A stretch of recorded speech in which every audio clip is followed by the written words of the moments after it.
Hello everyone, कैसे हैं आप सब। एक बार पुनः शिव कोचिंग क्लासेस पर स्वागत है। उम्मीद करता हूं आप सब अच्छे होंगे, मस्त होंगे, बेहतर होंगे। आप सभी की पढ़ाई बेहतर चल रही होगी। बच्चों, आज हम बात करने वाले हैं 2022 में जो आपका एग्जाम हुआ था।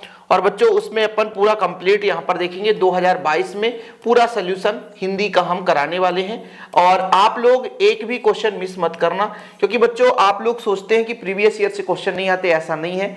आप लोग 2 से 3 साल यदि क्वेश्चन तैयार कर लेते हैं, मतलब 22, 23, 24 का, तो मैं गारंटेड कहता हूं कि जो बच्चा फेल होने वाला होगा, फेल नहीं होगा, वो पास हो जाएगा। चलिए शुरू करते हैं बच्चों। आज का जो पहला प्रश्न हमारा बहुविकल्पी, और इसके बाद धीरे धीरे करके पूरे कंप्लीट करेंगे।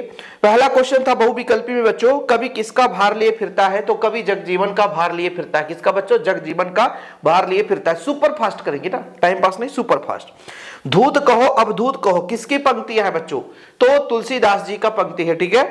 बाजार कब जाना चाहिए? जब मन खाली हो कि जब मन भरा हो? बताओ, जब मन खाली ना हो मतलब भरा हो, यानी जब मन खाली ना हो तब हमें बाजार जाना चाहिए।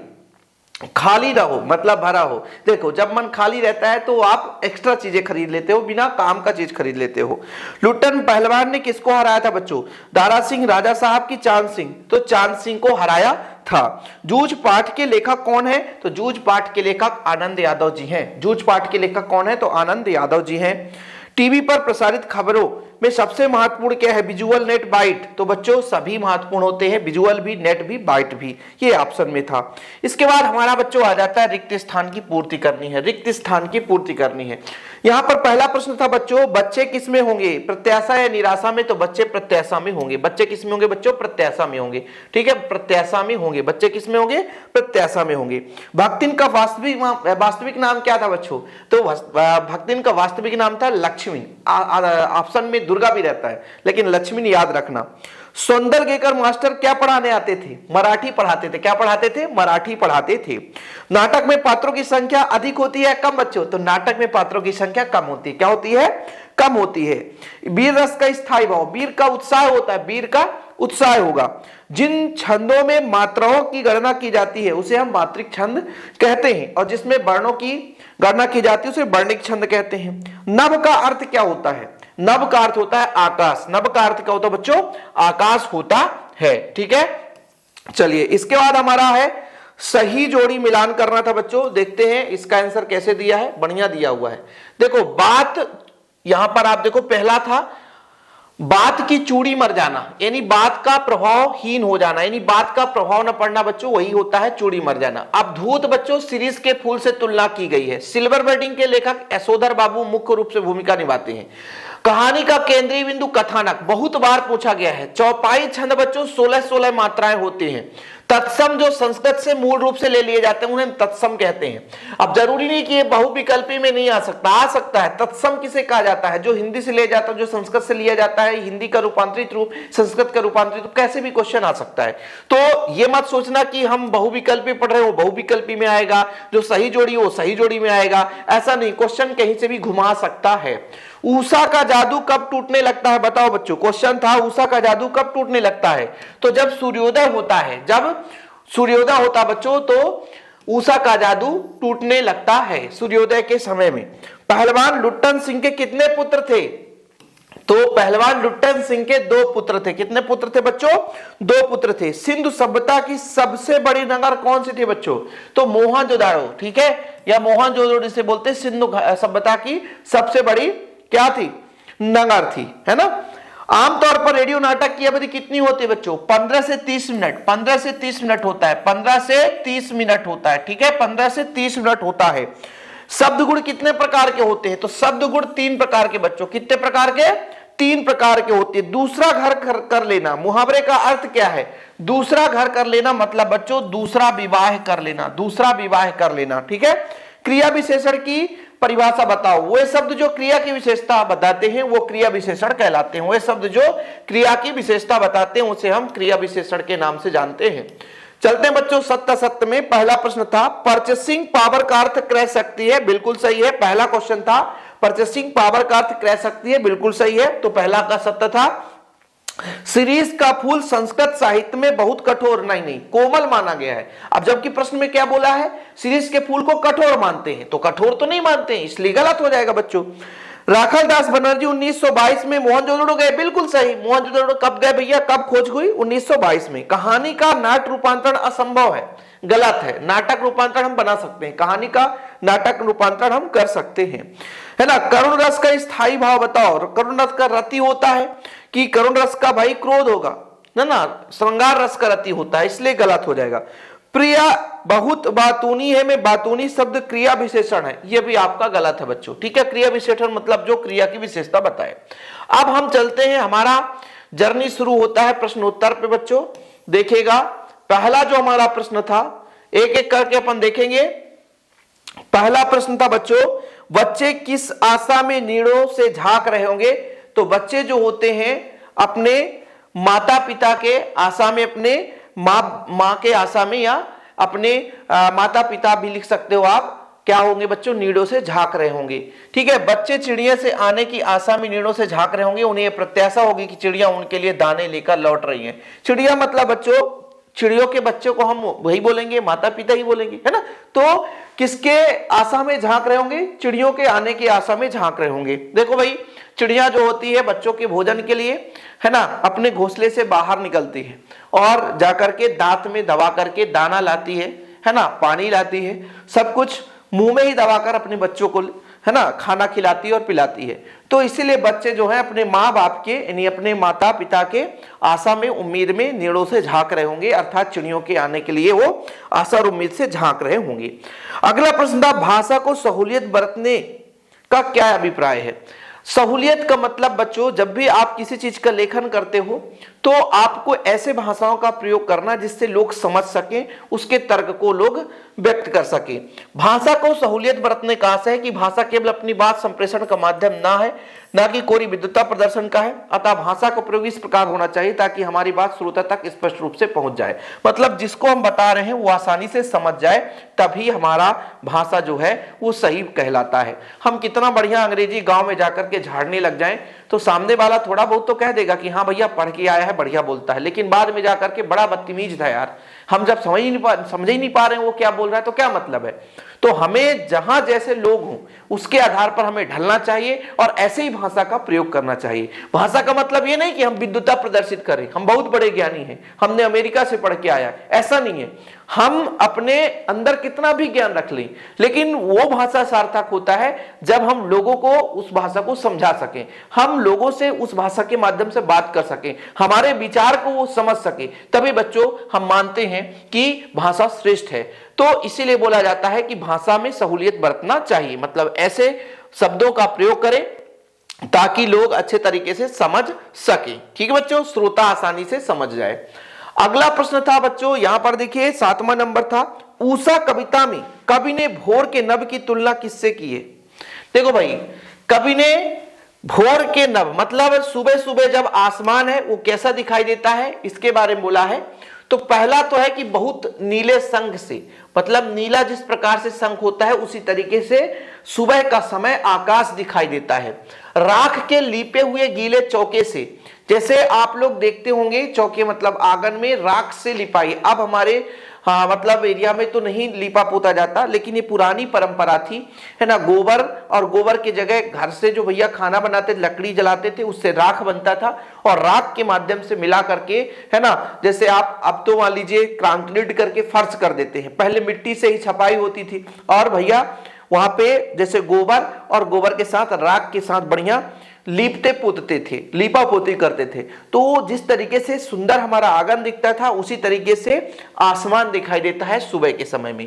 केसर धुली बहुत काली सिल सी, है ना, केसर धुली बहुत काली सिल से, लाल खड़िया मली हुई स्लेट से, ठीक है, नील जल में हिलती हुई गौर देह से। इस तरीके से भाई उन्होंने कई तरीके से तुलना किया, उपमानों से की है। कई सारे क्वेश्चन बोला गया था ना कि किस तरीके से तुलना, भाई तुलना की जा रही है तो कई तरीके से, बहुत नीले संग से, राख से लिपे हुए गीले चौके से, केसर से धुली हुई काली सिल से, सिल मतलब पत्थर, लाल खड़िया, है ना, मली हुई स्लेट से, नील जल में हिलती हुई गौर देह से। तो ये 1 2 3 भी आप लिख दोगे, 2 नंबर का है बच्चों, तो कम से कम 2 तो आपसे बनना चाहिए, 2 नंबर का है तो 2 बनना चाहिए। इसके बाद 8वां में, छोटा मेरा खेत कविता में संदर्भ में आंधड़ और बीज क्या है। देखो, छोटा मेरा खेत में कविता में विचारात्मक प्रवाह को अधड़ कहते हैं और उसके अभिव्यक्ति शब्द को बीज कहते हैं। देखो बच्चों, कवि विचारात्मक प्रवाह को यानी विचार को प्रवाह जो करता है उसे हम अधड़ कहते हैं और उसकी अभिव्यक्ति यदि कर दी जाए तो वो उसे बीज कहा गया। इस कविता में कवि कागज को खेत कहता है। मतलब यहां पर समझ में आया कि अधड़ क्या है? अधड़ है क्या? विचारात्मक प्रवाह।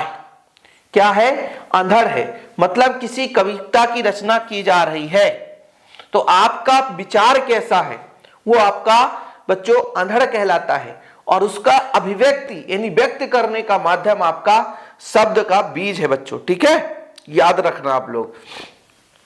इसके बाद आगे चलते हैं। प्रश्न क्रमांक बच्चों हमारा 8वां है। 8वें नंबर पे प्रश्न ये बोलता है, भक्तिन के आ जाने से महादेवी वर्मा अधिक देहाती कैसे हो गई? देखो, भक्तिन एक ऐसी सेविका थी जो अपने घर का कामकाज करती थी। अपने घर के कामकाज करने के बाद जाकर भक्तिन की सेवा करती थी, खेत में भी काम करती थी। जब वो शहर जाती थी, काम करने जाती थी, गांव की थी, लेकिन वो अपने मूल रूप को नहीं भूलती थी। मतलब अपने गांव की ही जैसे खाना बनाना है ना, उसी तरीके से बोलचाल, उसी तरीके से प्रेम व्यवहार, इन सब से प्रभावित होकर के महादेवी वर्मा भी गांव की भाषा बोलने लग गई। गांव के खाने जैसा जो भी स्वभाव है बच्चों, जैसे भी खाना का स्वाद है गांव के स्वाद का खाने लग गई। इसलिए कहा जाता है कि भक्तिन के साथ साथ महादेवी वर्मा भी क्या हो जाती है? देहाती हो जाती है, क्योंकि देहात के जैसे रहन सहन, देहात के जैसे खान पान, देहात के जैसे बोलचाल, ये सब उसका प्रभाव पड़ता है किसके? सेविका से, भक्तिन से। इस कारण से महादेवी वर्मा भी अधिक देहाती हो जाती है। महादेवी वर्मा के पास रहकर भी भक्तिन शहरी तौर पर तरीके से नहीं ढल पाई। उल्टे उसका स्वभाव ऐसा था कि वह दूसरों को अपने मन के अनुसार बना लेनी चाहती थी। इसी कारण महादेवी भक्तिन के आ जाने से अधिक देहाती हो गई। देखो ना, मैं आपको क्या समझा, यही चीज बताया ना कि भक्तिन गांव की थी, वो शहर में सेवा करने आती थी महादेवी वर्मा जी की, लेकिन उसका स्वभाव में बदलाव नहीं हुआ। वो शहर में जाकर भी अपने गांव का ही रूप रंग से रहना खाना जानती थी। इसी कारण से महादेवी वर्मा भी उसके प्रभाव से है ना, गांव के जैसे बोलचाल, गांव के जैसे रहन सहन, खान पान में ढल गई, इसलिए वो देहाती हो गई। इसके बाद मनुष्य की क्षमता किन 3 बातों पर निर्भर करती है? शारीरिक वंश परंपरा, है ना, कि मतलब शरीर, जैसे मान लीजिए क्या बोला है, मनुष्य की क्षमता, है ना, सामाजिक उत्तराधिकारी, मनुष्य के अपने प्रयत्न, यानी शारीरिक वंश परंपरा। आपका शरीर कैसा है, आप लंबे हो, छोटे हो, हदमे कदमे, मतलब लंबाई कैसी है आपकी, मोटापा कैसी है, वो आपके वंशज के आधार पर होता है कि आपके घर में कैसे, जैसे मेरा बाल थोड़ा सा ब्राउन है। अब इसके पीछे रीजन क्या हुआ है भैया? क्योंकि मेरे पूर्वज, है ना, मेरे बाबा के पिताजी का बाल रेड था, है ना। यही कारण है कि जीन्स का प्रभाव कई पीढ़ियों के नीचे तक आता है। सामाजिक उत्तराधिकार, समाज में आपका कैसा प्रभाव है, और मनुष्य अपने प्रयत्न से भी उसकी क्षमता विकसित होती है। आपके अंदर कितना ज्ञान है, आपके अंदर कितना परख है, लोगों के साथ व्यवहार क्या है बच्चों, तो आपके समाज का भी स्थान रहता है। आप कितना मेहनत कर रहे हैं, आप कितना प्रयत्नशील हैं, उसका भी स्थान रहता है। घर समाज का कैसा, घर परिवार का कैसा व्यवहार रहता है, वो भी चीजें, तो सारी चीजें देखी जाती है। तो एक शारीरिक वंश परंपरा हो गया, एक सामाजिक उत्तराधिकार हो गया, और मनुष्य के अपने प्रयत्न हो गए। बताओ बच्चों किनको मजा आता है? जिनको मजा आता होगा तो लाइक कर दीजिएगा वीडियो को, है ना। और हम आप लोगों के लिए निरंतर कार्य करते हैं और करते रहेंगे, कोई दिक्कत नहीं है, बस आप लोगों का प्यार सपोर्ट बना रहे। अगला प्रश्न था, ढोलक की आवाज का पूरे गांव में किस तरीके से असर होता था? जैसे ढोलक गांव में अर्धमृत औषधि उपचार पथ विहीन प्राणियों में संजीवनी शक्ति भरती थी, स्पंदन शक्ति शून्य स्नायु में भी बिजली दौड़ जाती थी। कहने का मतलब, जैसे मान लीजिए आपके घर के पास में मंदिर है, आपके घर के पास में मंदिर है, शाम 6 बजते हैं, ढोलक नगाड़े बजने लग जाते हैं, आरती का गुंजन होता है, तो आपके मन में कैसी, मतलब एक प्रकार से उत्तेजना आएगी। आपके अंदर यदि दुख भी है तो वो दूर हो जाएगा, भगवान में लीन हो जाओगे, मतलब शरीर में आंतरिक मतलब सुख का अनुभव होने लग जाता है। यही चीज बोला जाता है कि गांव में जब ढोलक बजता है ना, तो हमारे अंदर बिल्कुल, है ना, शक्ति आ जाती है ना, संजीवनी की तरह कार्य करता है। जैसे बिजली दौड़ती है, उससे हमारे शरीर के अंदर भी एक ऐसी बिजली दौड़ती है कि एकदम शक्ति स्वरूप हो जाता है बच्चों। ठीक है, तो पहलवान के ढोलक में ढोलक का तात्पर्य यही है कि एक औषधि के रूप में कार्य करता है। लेखक ने शीरीष को कालजयी अवधूत के तरह क्यों माना, इसके पहले भी हमने आपको समझाया था कि जो आपका बच्चों अवधूत है, सम विषम परिस्थिति में एक समान बना रहता है, उसी तरीके से शीरीष भी बसंत के आगमन से लेकर भादो तक निर्घात फूलता रहता है। वह वायुमंडल में से रस खींचकर जीवित रहता है, इसलिए लेखक ने शीरीष के फूल को तुलना कालजयी अवधूत से किया है। इसके बारे में यह प्रश्न रिपीटेड है, इसके पहले भी हमने कराया था कि जो अवधूत है ये विषम परिस्थिति में भी बच्चों एक समान बना रहता है, इसमें कोई परिवर्तन नहीं रहती है। शीरीष के फूल को भी हम कोमलता का क्यों संज्ञा देते हैं, क्योंकि बसंत ऋतु के आगमन से पूरे गर्मी ग्रीष्म ऋतु में भी लहलहाती रहती है, उसके पुष्प जो है महकते रहते हैं, है ना। अंदर रस पानी वातावरण से जमीन से लेकर के एकदम मुस्कुराहट सा बना रहता है, तो अवधूत से तुलना इसीलिए की गई है बच्चों। इसके बाद आप देखो कविता के प्रति लगाव से पहले और उसके बाद अकेलेपन के प्रति लेखक की धारणा में क्या बदलाव आया। देखो बच्चों, जब आप अपने घर में अकेले रह रहे हैं, किसी से नहीं मिल रहे हैं, किसी से कोई मतलब नहीं, कोई संपर्क नहीं है, यदि आपके पास कोई काम नहीं है तो आप घर में बैठे बैठे बोर हो जाओगे, आपको बड़ा परेशानी होगी। लेकिन वहीं पे किसी चीज के बारे में आप लिखना शुरू कर दो तो आपका कब दिन बीत जाएगा आपको पता ही नहीं चलेगा, पूरा का पूरा दिन ऐसे ही चला जाएगा।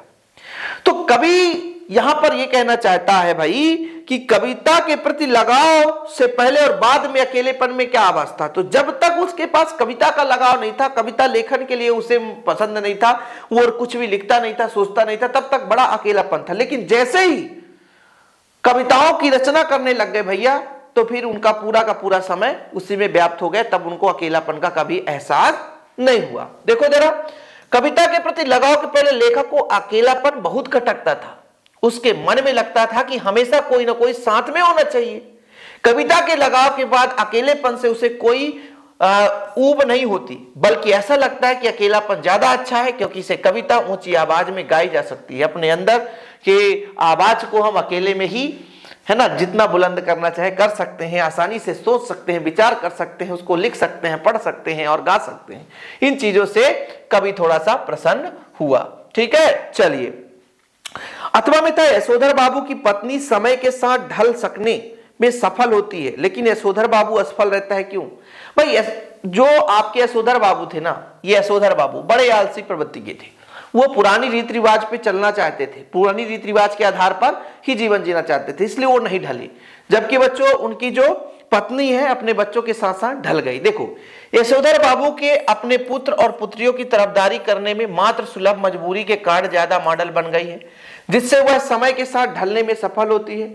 जबकि यशोधर बाबू अपने पुराने सीनियर किशन दा को अपना आदर्श मानते हैं, और किशन दा कुंवारे और पुरानी रीति रिवाज के भक्त थे, है ना। किशन दा की छाप पड़ने के कारण यशोधर बाबू समय के साथ ढलने में असमर्थ हुई है। मतलब उनके जो पत्नी है वो पुत्रों और पुत्री के स्वभाव के कारण, उनके चलन के कारण, है ना, उनके तरफदारी के कारण वो भैया, है ना, ज्यादा मॉडल बन गई। लेकिन जो यशोधर बाबू हैं उनके सीनियर कौन थे? किशन दा।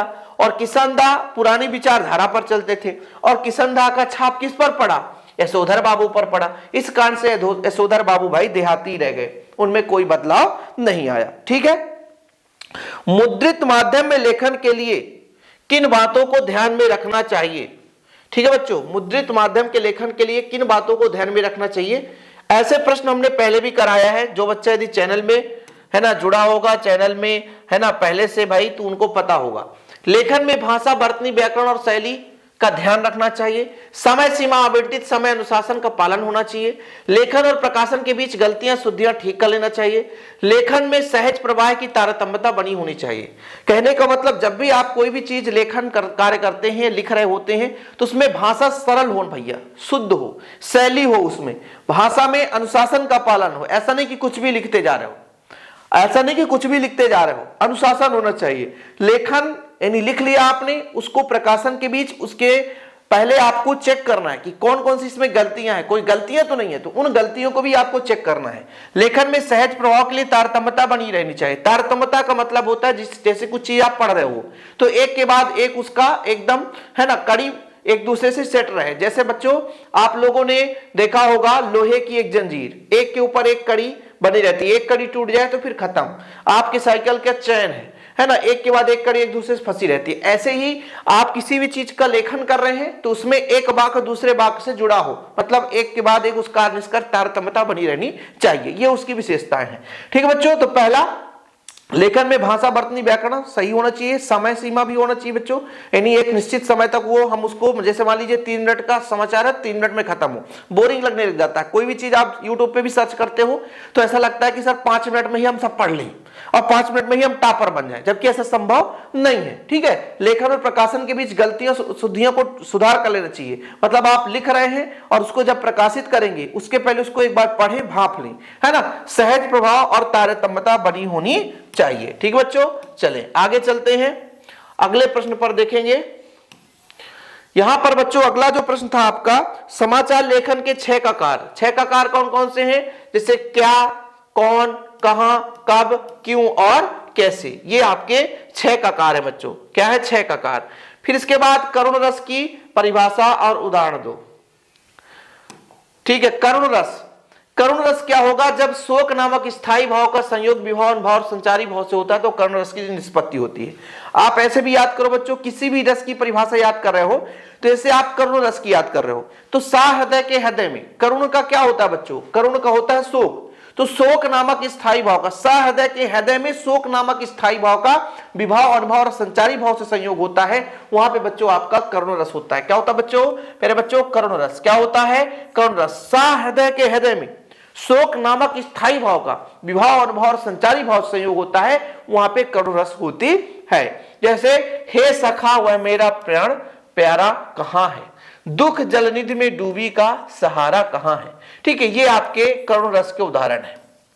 फिर जो भी आपका शोक जहां पे हो, श्री कृष्ण के सुन, ये तो क्रोध हो जाएगा, है ना, करुण रस में शोक ही व्यक्त होना चाहिए।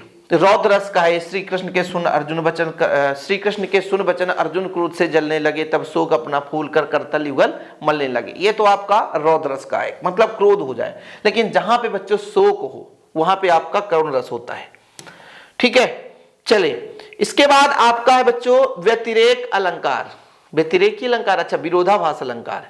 विरोधाभास अलंकार भैया कहां चला गया रे, कहां चला गया तू? ये आ जाता है बीच में, चलो ठीक है, फिर से कोई बात नहीं है।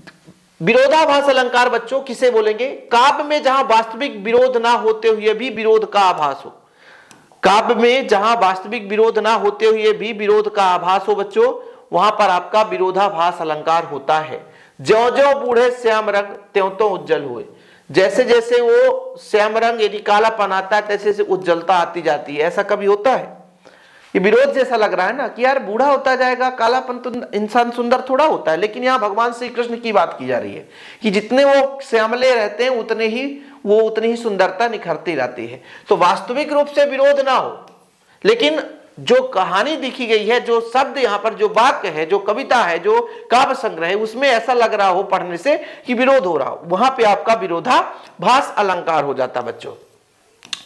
चलिए इसके बाद आपका वेरी वेरी इंपॉर्टेंट भैया, बहुत ही महत्वपूर्ण है सोरठा छंद। ठीक है, सोरठा छंद दोहे का उल्टा सोरठा होता बच्चों, है ना। इसके पहले और तीसरे चरण में 11-11 मात्रा, दूसरे और चौथे चरण में 13-13 मात्राएं होती है। इसमें टोटल 4 चरण होते हैं। बंदहु अवध भुआल सत्य प्रेम जहि राम पद, बिछुरत दीन दयाल प्रिय तन त्रौरुब परिहरिऊ। ठीक है, जो सुमिरत सिद्ध होई गुण नायक करिबर बदन, करहु अनुग्रह सोई बुद्धि रास शुभ गुण सदन। ठीक है, ये अपने जमाने का है। जो सुमिरत सिद्ध होई गण नायक करिबर बदन, है ना, करहु अनुग्रह सोई बुद्धि रास शुभ गुण सदन। तो ये आपके बच्चों सोरठा है। तो यदि आपसे दोहा बन रहा उसका उल्टा भी रूप कर सकते हो। तो ऑब्जेक्टिव में पूछा जाता है कि भाई दोहे का उल्टा कौन सा छंद है, तो दोहे का उल्टा सोरठा छंद है बच्चों। ठीक है, इसके पहले और तीसरे में 11-11 मात्राएं, यानी सम चरणों, यानी ये विषम चरण है, विषम चरण में 11-11 मात्राएं और बच्चों सम चरणों में 13-13 मात्राएं होती है। ठीक है, चले आगे चलते हैं। अभिधा शब्द शक्ति किसे कहते हैं? अभिधा शब्द शक्ति किसे कहते हैं बच्चों? तो जिन शब्दों से वाच्यार्थ, प्रतीत, अभिव्यक्ति हो, है ना, वाच्यार्थ क्या हो? प्रतीत हो। अभिधा मतलब लक्षण, है ना, किसी कविता या काव्य को आप पढ़ रहे हो तो लक्षण उसका अलग निकले बच्चों, तो वहां पे आपका मतलब क्या बोल रहा है, वाच्यार्थ का प्रतीत या अभिव्यक्ति हो, वहां अभिधा होता है, वो लक्षण हो जाएगा। जब लक्षण निकलेगा तो वहां पे लक्षणा शब्द शक्ति होगा। इसकी परिभाषा थोड़ा सा सरल सा आप लोगों को कमेंट बॉक्स में बताना। जो बच्चा पूरा पढ़ रहा है तो अभिधा आपको होमवर्क देता हूं, अभिधा, लक्षणा और व्यंजना, अभिधा, लक्षणा, व्यंजना, इन तीनों की परिभाषा आपको कमेंट बॉक्स में बताना है। जो बच्चा पढ़ता होगा जरूर बताएगा। इसके बाद बच्चों आप लोगों के लिए मुहावरा और लोकोक्ति में अंतर कोई भी बच्चा आसानी से बता सकता है कि मुहावरा क्या है, एक छोटा सा वाक्यांश है ना, जबकि लोकोक्ति पूर्ण वाक्य होता है बच्चों, है ना। मुहावरा का प्रयोग स्वतंत्र वाक्य या वाक्यांश के रूप में नहीं हो सकता, जबकि लोकोक्ति का प्रयोग हम स्वतंत्र रूप से कर सकते हैं। ठीक है, तो मुहावरा और लोकोक्ति में बहुत सिंपल सा अंतर है कि मुहावरा एक छोटा सा वाक्य है, जबकि बच्चों ये जो लोकोक्ति होता है पूर्ण वाक्य होता है। मुहावरे का अर्थ तभी निकलता है जब वो किसी वाक्य के साथ जुड़ता है, जबकि लोकोक्ति का स्वयं पूर्ण रूप से अर्थ उसका निकल जाता है। ठीक है, निपात शब्द किसे कहते हैं, जिसके लगा देने से, है ना, वाक्य का अर्थ बदल जाता है, वाक्य पे जोर आ जाता है बच्चों, वो निपात शब्द कहलाता है। शब्दों के अर्थ पर बल देने वाले, शब्दों के अर्थ पर बल देने वाले, शब्दों के अर्थ पर बल देने के वाले जिन शब्दों का प्रयोग किया जाता है वो निपात शब्द कहलाते हैं। जैसे ही, भी, तो, जैसे मुझे जाना चाहिए और फिर बोल देंगे मुझे भी जाना चाहिए, तो यहां पर जोर दिया जा रहा है। मुझे जाना चाहिए अलग बात है, लेकिन मुझे भी जाना चाहिए मतलब अवश्य रूप से जाना चाहिए, ये बोल दिया गया, तो वहां पे निपात शब्द हो जाता है बच्चों। ही, भी, तो ऐसे शब्द क्या है, ये क्या है बच्चों, निपात है। क्या है बच्चों, निपात है। निपात का मतलब होता है जिसमें जोर दे दिया जाए। क्या दे दिया जाए प्यारे बच्चों, जोर, और जोर देने से उसका अर्थ और बदल जाता है, मतलब थोड़ा सा उसका शाब्दिक अर्थ अलग हो जाता है, वो आपका निपात शब्द है। मतलब जिनके प्रयोग से, है ना, जिनके प्रयोग से क्या हो जाए, बल मिल जाए, वाक्य में शब्दों को बल मिल जाए, वो आपका निपात शब्द कहलाता है। इसके बाद बच्चों शुद्धि करना है। शुद्ध यहां पर आप देखो, ईश्वर के अनेकों नाम थे, तो अनेक नाम है। देखो जरा, इसमें प्रश्न था ईश्वर के अनेकों नाम है, जबकि आंसर होना चाहिए ईश्वर के अनेक नाम है। मुझे केवल मात्र 20 रुपए चाहिए, तो केवल भी जुड़ा है, मात्र भी जुड़ा, तो ऐसा नहीं होना, मुझे मात्र 20 रुपए दीजिए, है ना। ठीक है, इसके बाद आपका प्रश्नवाचक वाक्य बनाना था, तो क्या जोड़ना था बच्चों, है ना। और इसके बाद विस्मय, 15 वर्ष बीत गए तो चिन्ह लगाना था, किसका बच्चों, विस्मय या आश्चर्य का, तो ये चिन्ह लगा दिया। प्रश्नवाचक में क्या, कब, कौन, कहां, कैसे, ऐसा जोड़ दो तो प्रश्नवाचक बन जाता है। तो काफी लंबा हो चुका है, और इसके 4-5 आपके कवि परिचय, लेखक परिचय जो कि महत्वपूर्ण है, वो अगले लेक्चर में करा दिए जाएंगे। और हाँ बच्चों, जिन बच्चों ने अभी तक नोट्स नहीं लिया है शिव कोचिंग क्लासेस का, 299149 शिव कोचिंग का नोट्स लेना है यदि आपको, तो इस नंबर पर कांटेक्ट करें बच्चों। 100 रुपए चार्ज है, प्रॉपर रूप से नोट्स दिए जाते हैं। ठीक है, वीडियो पसंद आए तो लाइक करके शेयर जरूर करना। जो बच्चे अभी तक कुछ भी नहीं पढ़े, तो शिव कोचिंग क्लासेस में जितने भी वीडियोज प्रोवाइड किए गए हैं आप पढ़ो, रिवीजन करो। आप लोगों की निरंतर मेहनत करता रहूंगा। फिलहाल अभी के लिए इतना ही। जय हिंद, वंदे मातरम।